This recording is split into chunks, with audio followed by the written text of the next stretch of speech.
bonjour à tous. Merci d'être présent de bonne heure comme ça ce matin pour cette conférence qui est intitulée Faire face à la complexité grâce au social KM. Je me présente, Arnaud Rérol, je suis le dirigeant de l'ECO. Nous sommes un cabinet de conseil en transformation numérique et nous animons avec nos 4 partenaires le Social Project Bar qui est au sein de Documation avec pour objectif d'éclairer les entreprises sur comment la collaboration permet d'augmenter le management de l'information, comment ça vient enrichir les modes de management d'information classiques. Et pour cela, nous sommes réunis avec Knowledge Plaza, Jalios, Jamspot et Jive. Je vais leur passer la parole pour qu'ils puissent se présenter avant qu'on aborde le fond du sujet ce matin. Grégory. Bonjour, Grégory Culpin. Donc je suis directeur commercial chez Knowledge Plaza et notre cœur de métier est vraiment le partage de connaissances. Voilà. Bonjour, je suis Mathieu Bijard, je représente la société Jalios, éditeur d'une solution collaborative. Bonjour, Alain Garnier, je suis le cofondateur de Jamspot. On est donc éditeur d'une solution de plateforme collaborative. On a 10 ans, 120 clients. Et voilà. Marc, moi je représente un éditeur américain qui s'appelle Jive et nous on est aussi une plateforme d'intranet social. Alors, peut-être si on parle de complexité de social KM, peut-être commençons par expliquer comment a évolué l'environnement de l'entreprise, l'environnement de travail de chacun, des collaborateurs, des opérationnels, des managers. En quoi ils sont aujourd'hui face à une situation plus complexe ou à une complexité nouvelle par rapport à il y a quelques années. Alain, est-ce que tu peux bien nous dire ce que tu vois, toi, dans les entreprises et comment tes clients abordent ce sujet ? Alors je pense que la complexité en fait, qu'on a tous à vivre aujourd'hui, que ce soit dans nos vies d'ailleurs personnelles, mais aussi évidemment au travail, elle est due à la multiplication d'un certain nombre de dimensions qui se sont considérablement accélérées ces dernières années. Alors on va commencer par exemple par la complexité des systèmes. On se replace 20 ans en arrière. En général, déjà, quand on avait un ordinateur, on était content, et sur lequel il y avait quelques programmes. On appelait ça des programmes. Aujourd'hui, un travailleur moyen, il a entre 20 et 50 outils numériques à disposition. Donc déjà, une complexité. Or, notre mémoire, par exemple, retient jusqu'à 7 choses. Si je vous donne 7 éléments, vous allez vous en rappeler, puis au bout d'un moment, vous allez les oublier. Donc dans les 50 outils que vous avez, il y en a à peu près une trentaine qu'on ne sait même plus où ils sont vraiment. Bon. Deuxième complexité de la volumétrie. Alors là, on peut vous faire les panégyriques de l'infobésité, des milliards de data qu'on a produits en 5 ans, autant de données que dans toute l'histoire de l'humanité. Voilà. Donc un flux, enfin un stock, une capacité délirante, un accès à ça délirant, un Google qui vous donne accès à toute l'information de la Terre. Bon. Ensuite, une accélération de la complexité du flux dans la temporalité. C'est-à-dire que là où avant on avait quelques lettres par jour qui arrivaient, moi quand j'ai commencé ma carrière, avec des chariots qu'on m'a amené le matin, et on ouvrait des petites enveloppes et on lisait ce qu'il y avait dedans. Aujourd'hui, au minimum, les mails se comptent en centaines, plus tous les flux des autres systèmes, plus les notifications, plus votre smartphone et les notifications de tous les éléments que vous avez dans les 50 systèmes que je vous ai cités tout à l'heure, que vous aviez déjà oubliés, parce qu'effectivement, ça en rajoute encore un peu plus. Quatrième point, c'est qu'en plus, il y a 20 ans, c'était simple, vous aviez un chef, l'entreprise variait en chiffre d'affaires sur des périodes d'une dizaine d'années, on disait le secteur mobile est en croissance, et donc tout allait bien. Et maintenant, c'est plus comme ça, parce qu'on vous dit vous n'avez plus vraiment de chef, vous êtes en matriciel, sans réseau, tout ça en étant sous-traitant d'un partenariat qu'on a fait avec des Chinois, pour lequel on travaille également au compte de tiers pour faire le nouveau produit. Vous m'avez suivi, c'est ça le business model. Et dans lequel, en plus, on va aussi vous demander de varier tous les trimestres avec un budget qu'on définit annuellement, mais enfin, il faut s'adapter parce que vous savez, maintenant, ça se joue à la semaine, à la bourse, que si on fait une mauvaise annonce, on peut baisser de 20%. Donc, temporalité qui devient totalement complexe également. Donc, quand on prenait tout ça, et ben, effectivement, l'environnement celui qui est dans le digital workplace et qui travaille sur l'information, il est devenu extrêmement complexe. Et on lui demande, en plus de sourire face à tout ça, Donc la question c'est, et c'est ça la question pour moi de la conférence de ce matin, c'est comment on réarme l'utilisateur que nous sommes face à cette complexité externe pour être capable justement à minima de ne pas tomber dans une dépression ou une peur, ce qu'on voit d'ailleurs, les souffrances au travail, qu'amène cette complexité et ces double bind permanents de fais comme ça, fais vite mais fais bien, fais sans argent mais surtout en génère beaucoup, ne rate aucune information, mais enfin tu comprends, je t'ai envoyé 100 000 infos au cas où. Voilà, c'est ça, ces injonctions paradoxales, c'est ça le cœur de la complexité auquel on a affaire. Est-ce que vous auriez quelques exemples d'entreprises pour essayer un peu de planter le décor? Mathieu, peut-être tu avais un client. Sur ce point, effectivement, sur la complexité des environnements, l'adaptabilité, l'agilité des entreprises qui doivent faire face effectivement à des évolutions économiques. On a un client qui s'appelle La Redoute, qui est une structure, donc une marque à très très forte notoriété, qui a un groupe d'environ 6000 personnes qui s'est entièrement restructuré et qui aujourd'hui comptabilise un tout petit peu moins de 2000 collaborateurs. Donc voici un exemple très, très, très concret de ce qu'est... comment travailler différemment avec des Comment moyens travailler différemment, différents. c'est-à-dire comment faire à 2000 ce qu'on faisait par le passé à 6000, comment être plus agile, comment faire mieux avec moins de moyens. Je pense que c'est un... J'imagine que leur métier a changé aussi, c'est pas qu'une réduction des ressources. Je reviendrai un petit peu plus tard, peut-être si vous permettez, sur un exemple, un cas d'usage donc à la Redoute pour illustrer la gestion des connaissances. Avant, lorsqu'un opérationnel avait une problématique face à lui, il interrogeait qui? Il interrogeait son chef, il interrogeait les livres, les bases de connaissances. Est-ce qu'aujourd'hui, ce mode-là continue à être le mode dominant lorsqu'on est face à une problématique dans l'entreprise, Greg? Alors pour le coup, j'allais juste réagir encore sur la question précédente avec un exemple qui me venait en tête, désolé. Ça marche. C'est qu'on a commencé en fait, à travailler en 2010 avec PMU. Alors ce qu'il faut savoir, c'est que PMU, donc les paris mutuels urbains, jusqu'en 2010 avait une situation de monopole en fait en France sur tout ce qui était paris hippique. Et ensuite le marché des jeux en ligne s'est ouvert, s'est libéralisé en 2010. Donc très concrètement, le PMU s'est retrouvé projeté à la fois avec un nouveau marché potentiel. C'est-à-dire que n'importe qui, je dirais, d'extérieur à la France pouvait aussi venir participer à ces jeux en ligne et d'autre part être confronté à toute une série de nouveaux concurrents et toute une série de nouvelles possibilités de jeux qu'il pouvait ouvrir à partir de 2010, donc typiquement le poker en ligne, etc. Donc il a été confronté à des changements radicaux, à une pression externe, quelque part, qui l'a forcé à changer.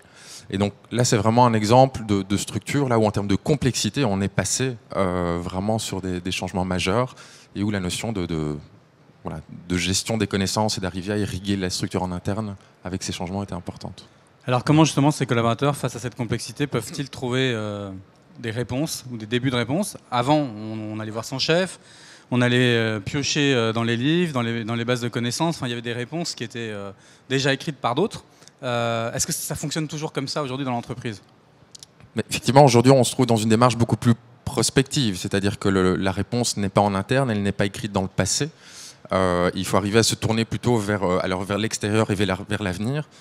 Et ça va dépendre beaucoup d'un collaborateur à un autre. C'est-à-dire que là, en fonction du profil, on va avoir des profils plutôt porteurs d'innovation, plutôt dans la vision, qui vont être capables, en fait, dans un premier temps, d'avoir cette lecture des possibilités, d'apporter des réponses et ensuite quelque part de les contextualiser, donc faire en sorte de pouvoir alimenter et transmettre cette connaissance, cette vision aux collaborateurs en interne qui n'ont peut-être pas cette vision un peu plus 360 degrés.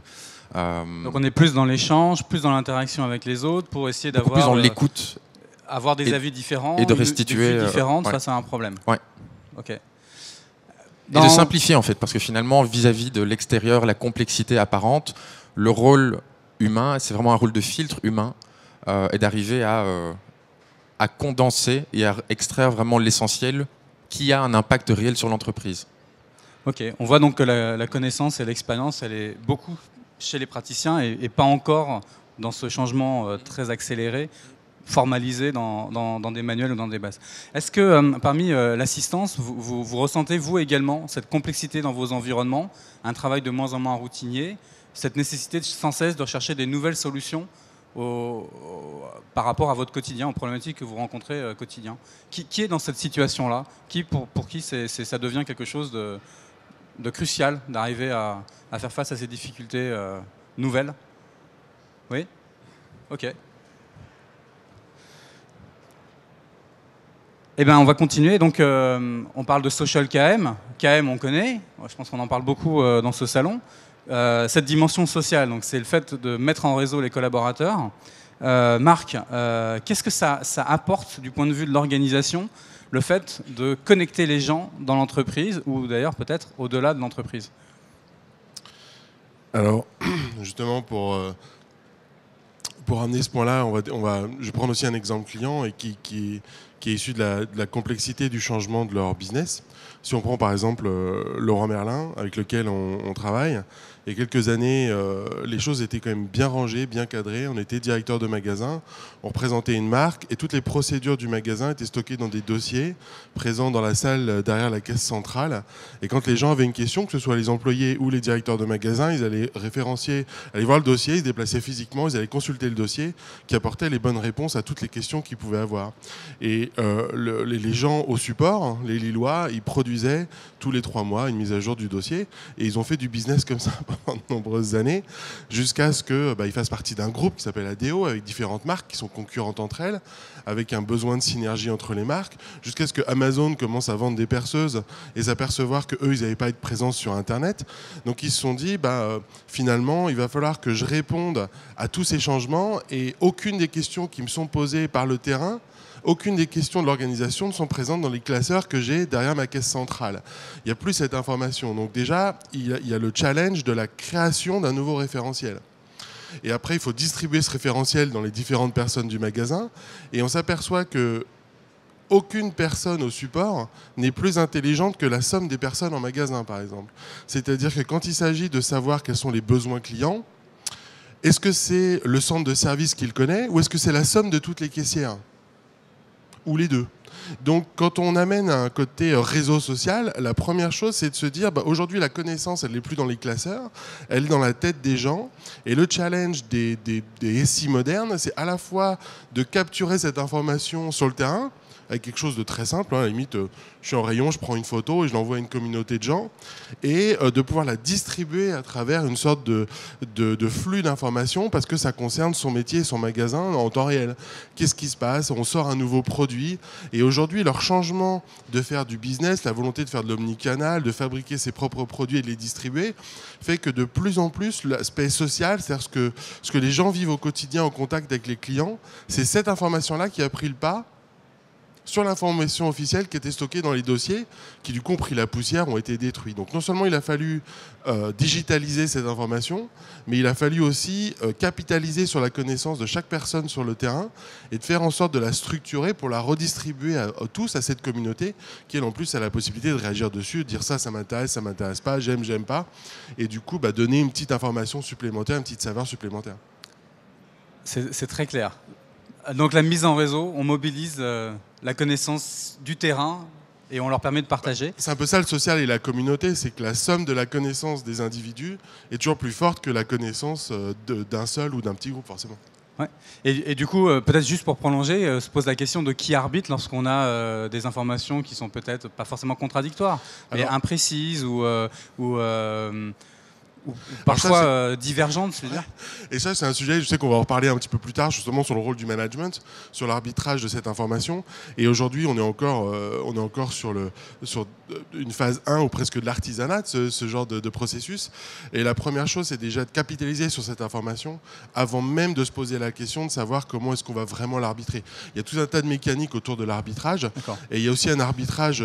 L'arbitrage lui-même est collectif. C'est-à-dire que c'est la somme de ce que les gens aiment, n'aiment pas et lisent, qui finalement permettent d'arbitrer aussi. Un peu comme on le voit dans le monde perso, finalement c'est le nombre de commentaires que vous avez sur un film ou un restaurant qui vous guide dans savoir si l'information est pertinente ou pas, beaucoup plus que ce que vous trouvez dans un guide.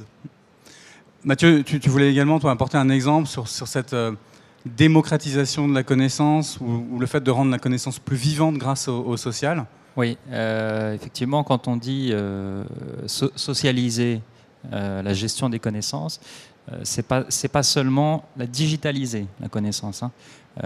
pour moi, c'est avant tout, la rendre plus accessible, la connaissance au sein de l'entreprise, la rendre accessible au plus grand nombre, tout en la distribuant au sein de communautés, au sein d'espaces collaboratifs. Et là, c'est l'enjeu principal, je pense, c'est comment faire participer les collaborateurs au processus de gestion de la connaissance. Et là, c'est le point, je pense, central, les problématiques centrales de cette conférence, je crois. C'est comment on anime la connaissance. La difficulté n'est pas d'en formaliser la connaissance. Il existe déjà dans les organisations beaucoup de référentiels, documentaires, voilà, des armoires frigorifiques à documents, on en dénombre beaucoup. Non, la difficulté et tout l'enjeu, c'est d'animer cette connaissance. C'est d'avoir effectivement des animateurs d'espace ou de communautés qui vont distribuer la connaissance, qui vont la structurer au sein d'espaces, qui vont faire en sorte de fédérer les membres d'une communauté pour qu'ils participent en contribuant sous forme de commentaires, de wikis, de questions-réponses, qui vont permettre de pouvoir par la suite mieux capitaliser un certain nombre d'informations dites non structurées. Voilà.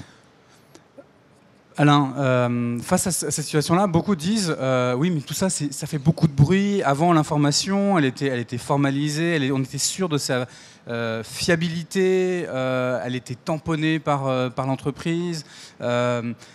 La masse, est-ce qu'aujourd'hui on peut considérer qu'il y a une sorte de démocratisation au sens c'est le plus grand nombre qui va décider de quelle est la bonne information ou c'est le plus grand nombre qui va décider de quelle information est intéressante.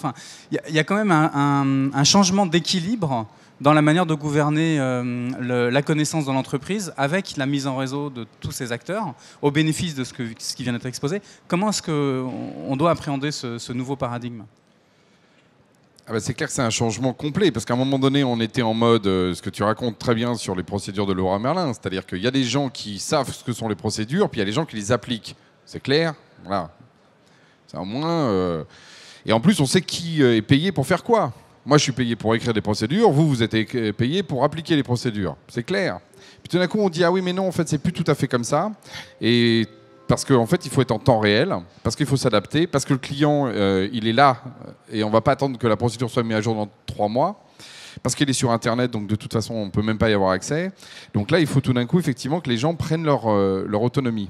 Et alors, ce qui se passe, c'est qu'évidemment, du coup, on est obligé de distribuer le rôle. Et à partir du moment où on distribue les rôles, ça veut dire qu'on autonomise les gens. Et il y a aussi donc le retour. C'est-à-dire que les gens se disent, mais mon Dieu, n'importe qui va pouvoir dire ce qu'on doit faire. Voilà. Donc c'est une espèce de jeu entre, d'un côté, on aimerait bien, ce que tu dis, c'est quand même l'enjeu quand même que les gens disent, mais non, en fait, pour mettre en place le système comme ça, ou voilà ce qu'il faut faire de manière concrète dans la procédure RH. Mais d'un autre côté, on se dit, ah oui, mais alors s'ils disent des bêtises, qu'est-ce qui va se passer ? Et en fait, on est à nouveau dans une complexité, parce que là-dessus, il n'y a pas de positionnement clair, et on est dans une transformation culturelle. Vous avez la moitié des managers qui sont old school, et qui considèrent qu'il faut une Bible, et après on applique les principes pour ne pas être dans le péché. Puis il y en a l'autre moitié qui dit, oui, mais enfin, la vie, j'ai bien plus compris que c'était pas un peu plus compliqué que ça, et qu'il vaut mieux être dans le temps présent avec mes employés pour avancer. Et alors... on retrouve ça. Et c'est vrai qu'ici, on n'est pas documentation, on est quand même dans le temple de toute la normalisation et du référentiel. Ah, on a besoin de référentiels. Le problème, c'est que les référentiels, ils sont jamais à jour par rapport à la réalité. Donc accepter que les humains ont raison sur un référentiel, il y a beaucoup de gens pour qui c'est un vrai problème mental. C'est un vrai problème mental. Alors qu'en fait, eux-mêmes, quand ils construisent un référentiel, par contre, là, ils disent « ça, c'est un bon référentiel ». Donc c'est-à-dire accepter ce qu'on dit toujours nous dans le social, l'humain avant la donnée. Accepter que l'information ou le référentiel n'est qu'une production d'un humain à un instant T et non pas, justement, une valeur universelle. Et dans nos systèmes, et là c'est vraiment la grande différence par rapport aux référentiels, les référentiels traditionnels, en fait, ils sont faits, on ne sait pas vraiment par qui, mais ils ont force d'autorité. Dans les systèmes de type social, les systèmes sont effectivement mouvants, on peut appeler ça du bruit, quand on veut être un petit peu péjoratif. Par contre, chaque chose qui a été faite par quelqu'un est opposable. Si je rajoute un commentaire, on voit que c'est moi qui l'ai fait. Si je modifie un tag, on voit que c'est moi qui l'ai fait. Si je fais une nouvelle version, on voit que c'est moi. Et donc, je suis opposable. Ce n'est pas le référentiel dans l'absolu qui est fait, encore une fois, par une espèce de Dieu vivant en dessus des hommes. C'est quelqu'un de très précis qui prend une position. Voilà. Et là, pour le coup, on ne peut pas appeler ça du bruit à partir du moment où la personne, on voit qu'il est directeur marketing, il est responsable de caisse, et donc on voit ce qu'il fait. Et donc il est opposable. Greg, peut-être pour prolonger ce que vient de dire Alain, comment est-ce qu'on peut valoriser toutes ces conversations? Est-ce qu'il n'y a pas une manière finalement d'arriver à aussi prendre le meilleur de ces échanges pour les mettre en avant et peut-être enrichir ou mettre à jour ce que l'entreprise va considérer comme étant une information de référence, certes produite différemment que par le passé, mais une information de référence tout de même? En tout cas, ce qu'on voit dans un certain nombre de structures qui ont d'ailleurs retiré cette couche de référentiel, c'est-à-dire des bases documentaires qui n'étaient plus du tout utilisées, je dirais avant tout par une question d'ancienneté de la technologie, pas de qualité des contenus. Une fois qu'on retire cet accès et qu'on va mettre en place des approches plutôt individuelles, donc là je prends un exemple très concret, des entreprises qui sont passées d'une infrastructure sous IBM, par exemple avec des bases Lotus Notes, plutôt vers une infrastructure Google où vous avez du mail, du calendrier et des drives personnels, mais où vous avez la couche intermédiaire quelque part d'accès à l'information validée, qualifiée. Lorsqu'on la retire, les collaborateurs, les équipes essaient de reconstruire cette couche. Justement, je parlais de filtre quelque part humain pour un peu pallier au bruit, alors aussi bien au bruit externe à l'entreprise, mais aussi en interne, c'est-à-dire que sur toute la production qui peut être faite dans le cadre de projets par le collaborateur, qu'est-ce qui ressort de cette production? Quels sont les apprentissages essentiels qui ont un sens à être repartagés à plus grande échelle? C'est une fonction de curation, c'est ça? On est dans une logique de curation interne, effectivement, et c'est là où le rôle, alors soit du veilleur, du documentaliste, prend pas nécessairement un nouveau sens, mais en tout cas prend une nouvelle dynamique. C'est-à-dire une évolution de son métier. Ouais. Il va être beaucoup plus à l'écoute de l'interne et essayer de valoriser les contributions des uns et des autres et être un facilitateur, faire en sorte que ce processus de remontée et ensuite de redescente d'irrigation de l'information puisse se faire de manière la plus fluide possible. Ouais. Ok. Justement, tu veux peut-être ajouter un mot, Alain? Aussi, pour continuer cette action du bruit, les outils de social qu'on représente ont aussi apporté par exemple, des choses très précises fonctionnellement. Quand on prend un référentiel de contenu, vous allez créer un document. Qu'est-ce qui fait qu'il est valide? En fait, on ne sait pas trop. Par exemple, dans nos systèmes, s'il y a une question-réponse, moi je prends le cas de Renault où il y a des questions sur les véhicules, le chef produit peut, par sa responsabilité, dire telle réponse est la meilleure, ou est valide, ou pose un problème juridique. Parce que, par exemple, des choses qui sont autorisées sur le poids, par exemple, qu'on va mettre sur les voitures, en France, ce n'est pas la même chose qu'en Hongrie. Donc, une réponse valide de quelqu'un peut être invalide pour des raisons, j'ai envie de dire, insoupçonnées. Donc, premier niveau, et ça, c'est fonctionnel. Deuxième niveau, c'est que si beaucoup de gens posent la même question, par exemple, ensuite, on va construire ce qu'on appelle des FAQ. C'est-à-dire qu'on va automatiquement proposer un certain nombre de questions-réponses qui fait que les nouveaux qui arrivent, les petits jeunes qui vont vendre des voitures, ils auront tout de suite un accès au savoir qui est le plus dynamique. Et tout ça, et c'est là pour le coup la vraie beauté du social, pas parce que quelqu'un s'est dit alors ça c'est vraiment important ou ça c'est vraiment important, mais parce que quelqu'un a évalué des choses importantes et que le concret, la réalité, la vraie consommation d'informations, eh bien celle-là. Il y a un alignement naturel entre les besoins en termes d'information et de connaissances et ce qui est produit. Par le fonctionnel. C'est-à-dire que ce n'est pas la magie. Et justement, ça par contre, on parle de complexité. Donc pour aller vers la simplicité, il faut avoir des algorithmes qui compensent cette complexité. Par exemple, tout ce que je viens de vous dire là, c'est typiquement, et à l'échelle de Renault, nous on parle par exemple de plusieurs milliers de personnes qui brassent plusieurs dizaines de milliers d'informations par mois, vous ne pourriez jamais en tant que personne savoir vraiment qu'est-ce qui est important. S'il n'y a pas un algorithme pour vous aider, social, collectif, vous êtes en incapacité de savoir sur votre grand troupeau au niveau européen quelles sont les informations importantes par rapport à vos sorties de véhicules. Cet algorithme, ce n'est pas un algorithme forcément mathématique, c'est la préoccupation des uns et des autres. Si, c'est les deux. C'est un algorithme mathématique et derrière tous nos systèmes, il y a de la mathématique qui se cache, mais qui s'appuie sur des données qui viennent du contenu, les tags, le contenu et le social. Et la structuration, quel groupe, quels axes, etc. Et ça, c'est vraiment la force, par contre, qu'apportent les outils sociaux dont on parle peu, parce qu'on parle toujours de l'écume, justement de ces conversations, etc. Mais derrière, il y a structurellement, algorithmiquement, des choses qui améliorent la qualité des données. Comme Google, à un moment donné, a eu un algorithme qui s'appuyait sur le contenu pour améliorer le search. Nous, on améliore l'accès, la structuration, la diffusion par le social, qui sont des indicateurs, on va dire, qui ont une certaine puissance, en particulier dans les organisations complexes. Ok. Marc, est-ce que donc cette évolution, ce lâcher-prise dont on vient de parler, il se met en place naturellement, spontanément dans les organisations à partir du moment où on déploie la plateforme? Ou est-ce qu'il y a un accompagnement, et quelles seraient les grandes clés de cet accompagnement pour arriver à impulser petit à petit cette évolution culturelle? Alors, aucune technologie change l'organisation telle qu'elle, hein. Il faut forcément un accompagnement. Le changement de technologie n'est pas suffisant. C'est un peu comme si vous étiez un homme de Cro-Magnon et que vous deviez chasser avec un gourdin. Si d'un coup je vous donne un fusil, sans vous l'expliquer, vous allez le prendre comme un gourdin. Et vous allez continuer à taper dessus pour chasser les animaux. Donc le plus important, c'est même l'accompagnement. C'est la digitalisation, c'est pas une manière moderne de travailler, c'est la première étape d'une nouvelle manière de travailler. Vous voyez, c'est une autre manière de faire. Et donc, dans l'organisation, le plus important, c'est d'expliquer pourquoi chacun a un rôle. Comment ça se fait que maintenant tout le monde peut avoir une voix, peut ouvrir une discussion, peut être un porteur d'initiative. Ça, c'est un sujet dont on en parle beaucoup. Mais une communauté, c'est quelqu'un qui porte une initiative et qui va mettre en relation des hommes et du contenu pour produire un résultat. Et c'est accessible à tous. C'est animable par tous. Mais ce concept-là, qui consiste à dire que chacun a un rôle dans l'entreprise qui n'est pas forcément écrit. On parlait justement des référentiels qui existaient sur des classeurs. Le premier référentiel qui existe encore dans les classeurs, c'est votre fiche de poste. Celle-là, elle a tendance aussi un petit peu à disparaître. Et donc, de plus en plus, on va expliquer aux organisations qu'il y a un objectif macro qui consiste à amener l'organisation dans un nouvel état et que chacun a un rôle dedans et que j'ai une initiative, j'ai envie d'inviter des gens dedans pour m'aider à cette initiative. Je mélange du contenu.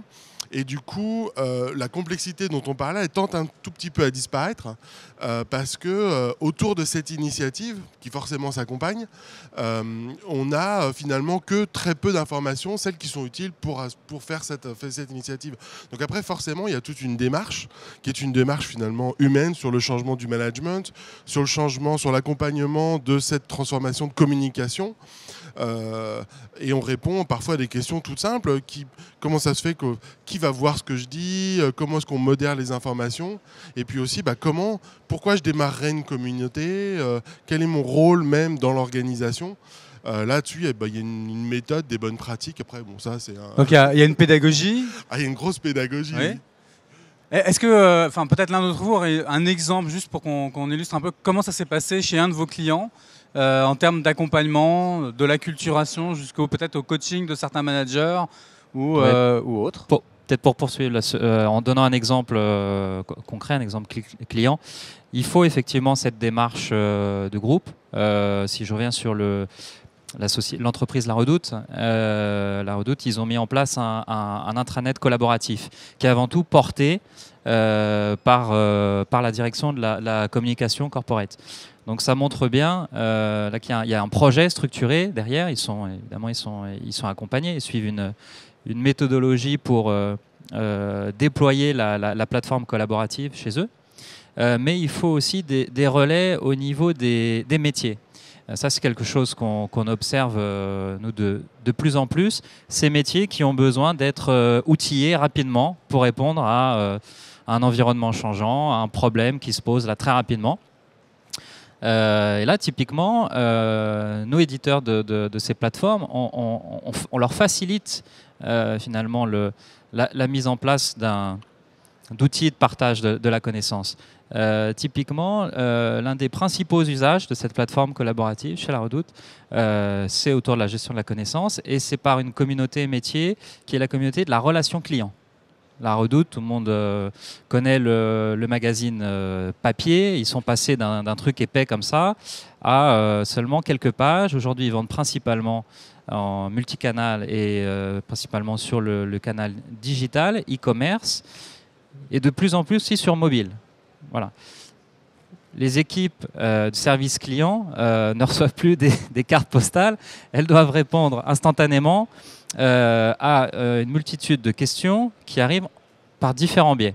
Et Donc, comment concrètement ils ont accompagné ce... Et justement, ils sont très moteurs. Donc, ils ont créé leur communauté au sein de ce portail, dans laquelle ils ont rassemblé toutes les bonnes pratiques ou toutes les questions les plus pertinentes pour pouvoir répondre rapidement. Donc, ils ont structuré leur base de connaissances sous forme de wiki, en l'occurrence, pour dire les choses très concrètement. C'est un wiki avec du pointage vers un certain nombre de ressources de l'entreprise. Et ils s'appuient là-dessus parce que c'est très simple à mettre à jour, c'est très simple à accéder. Et donc dans ce wiki de la communauté relations clients, viennent se compiler toutes les informations nécessaires pour répondre aux questions posées. D'accord. Alain, tu voulais peut-être ou Greg, l'un à l'autre. Hein. Et puis après, justement, j'ai un exemple justement, pas seulement justement lénifiant, mais justement de problème. C'est que j'entends le terme intranet collaboratif, intranet social, je m'en méfie toujours parce que quand j'entends ça, j'entends des gens qui disent intranet social. Hein, et donc typiquement, nous on a un cas, et d'ailleurs il est venu témoigner, donc c'est pour ça que je peux en parler librement, qui s'appelle Banque Populaire, qui en fait a mis en place un système, ils avaient l'habitude d'utiliser un intranet. Et qu'est-ce qui s'est passé? Effectivement, ils ont mis en place notre système, ils étaient très contents, ils publiaient de l'info comme un bon intranet. Voilà, monsieur le peuple, ce que vous devez consommer. Et ils disaient, c'est bizarre, les gens ils réagissent pas. C'est étonnant ça. Justement, la question de l'initiative. Et oui, parce qu'ils produisaient encore un référentiel, ils étaient encore en train d'avoir une parole top-down. Et à un moment donné, un des points centraux, ça a été de dire, il faut passer des points ou points d'exclamation ou points d'interrogation. On pose des questions. Et non pas on dit, voilà les produits, alors je vous préviens, voilà les produits qui vont sortir le mois prochain. Qu'est-ce que vous voulez que les gens répondent à ça? À part, formidable, monsieur ou madame. Alors, deux choses, poser des questions, être beaucoup moins présent en communication descendante et justement descendre au niveau des métiers. Et alors là, susciter généralement par le direct en disant un directeur d'agence, tu as un problème sur ça, pose-le dans la communauté, pose ta question. Mais rien que pour faire ça, pour qu'un directeur d'agence, d'une agence bancaire, ose poser une question, ce qui veut dire qu'il ne sait pas, alors que c'est un chef. Alors là, on est culturellement pas dans le... Bon. Et ça a mis un peu de temps. Par contre, une fois que ça a démarré, qu'ils ont vu que certains, en particulier agences qui étaient justement importantes, pouvaient poser des questions et qu'ils n'étaient pas dévalorisés, au contraire, parce que du coup, ça a amené, par exemple, des transformations sur, par exemple, des flyers ou des façons dont c'était expliqué aux clients, des choses comme ça, parce que les clients revenaient en disant « Moi, j'ai vu ça sur Internet, vous dites ça, c'est pas vrai », enfin, vous voyez, ce genre de truc. Et bien, du coup, là, c'est devenu positif. Mais premier truc dans le mental, changer complètement. Et donc, par exemple, la question de l'intranet, oui, à un moment donné, il faut se dire, si vous voulez faire un intranet descendant, attendez pas du social, voilà. Faites un intranet et prenez un outil qui fait de l'intranet, mais il ne faut pas se mentir à soi-même sur ce qu'on fait. Et je dis une vraie volonté de changer la culture. Ça, c'est le premier point. Et donc, ça nécessite. Et moi, je pense que les outils sont plus structurants que Salimark. Moi, je pense que un choix d'outil qui est un intranet mais qui fait un peu de social n'est pas une approche sociale. Voilà. C'est une façon de dire bon, je passe un peu dans la modernité. J'ai mis un coup de ripolin dans mon vieil appart. Hein. Vous avez vu, je mets un peu de social. Vous pouvez mettre des commentaires maintenant. Mais comme de toute façon personne n'en fera, ça ne sert à rien si ce n'est qu'à faire plaisir à tout le monde pour donner l'impression d'évoluer. À un moment donné, il faut radicalement dire je ne présenterai plus mes données sous la forme d'un gros portail moche à l'ancienne. Point. Si on ne passe pas par cette étape-là, on fait encore un intranet à la papa. Je ne dis pas que c'est mal, parce qu'il y a des entreprises qui, à mon avis, ne sont pas mûres pour ça. Il ne faut pas non plus... je veux dire, moi ma grand-mère, je ne veux pas l'obliger à passer à un smartphone. Ça ne sert à rien. Donc, à un moment donné, il y a des entreprises, si elles ne sont pas en danger ou si elles ne veulent pas changer, qu'elles restent avec leur intranet. Mais ne pas se mentir sur son projet, parce que alors là, pour le coup, vos employés, ils le savent tous ce que vous faites dans le détail. Très, très intéressant. Mathieu, merci Arnaud. Mathieu, non, mais justement pour rebondir sur ce que vient de dire Alain. Donc Alain est un peu, virulent en disant prenez un angle bien clair, social ou pas social. Faire le entre-deux, ça vous amènera finalement à rester sur la culture historique actuelle. Et ça nécessite un vrai effort et une vraie volonté pour impulser ce changement. Comment est-ce que vous faites chez Jalio justement avec une solution justement qui permet de faire un peu les deux pour ne pas finalement conforter les habitudes historiques de l'entreprise et l'amener à aller de l'avant et à sortir de sa zone de confort pour aller vers du collaboratif et du social? Il y a une première étape pour rejoindre le point que tu as développé, c'est le questionnement au départ. C'est effectivement vérifier la capacité de l'entreprise à se transformer. Ça, c'est un premier point. Le Big Bang ne fonctionne pas nécessairement. On ne cherche pas forcément, effectivement, on ne va pas proposer de passer d'un intranet top-down au social directement. On a besoin en fait des deux modes. On a besoin de s'appuyer sur le côté centralisé, hiérarchique de l'entreprise et de tirer aussi un meilleur profit des individualités, de l'intelligence collective dont on parle beaucoup. Donc on n'est pas forcément sur un mode Big Bang, donc je serai un peu plus nuancé sur le parti pris à prendre.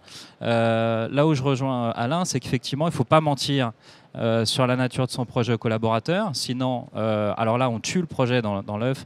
On a énormément de mal derrière à travailler ce qu'on appelle nous l'adoption de la solution, donc il faut effectivement être très honnête et du coup peut-être dans les cas où l'entreprise n'est pas prête à faire ce Big Bang, y aller par petits pas en s'intéressant en priorité à certaines communautés métiers qui, elles, ont un besoin urgent. L'entreprise n'est pas obligée d'évoluer d'un seul front unique. Exactement. Ok. On arrive à la fin du temps de cette conférence. Je vais peut-être laisser quand même la parole à la salle. Est-ce que vous avez des questions pour nos 4 intervenants ?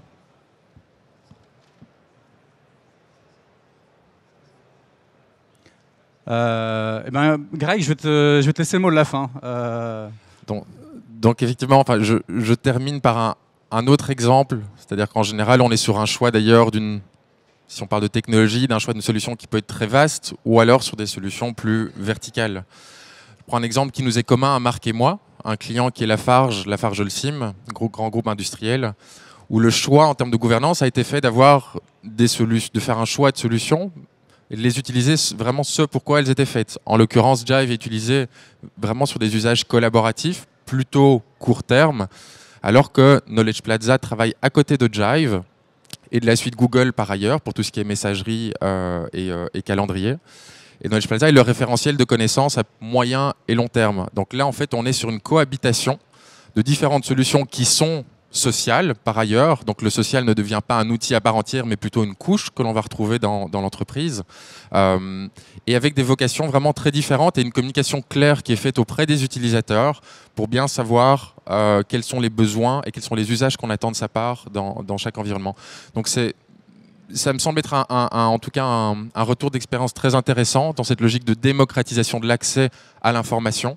Le fait que ce soit institutionnalisé, donc il y a une reconnaissance en tout cas à très haut niveau de l'importance du partage de connaissances, que chacun puisse y prendre part et quelque part que ça puisse percoler et avoir un impact sur l'ensemble de la structure.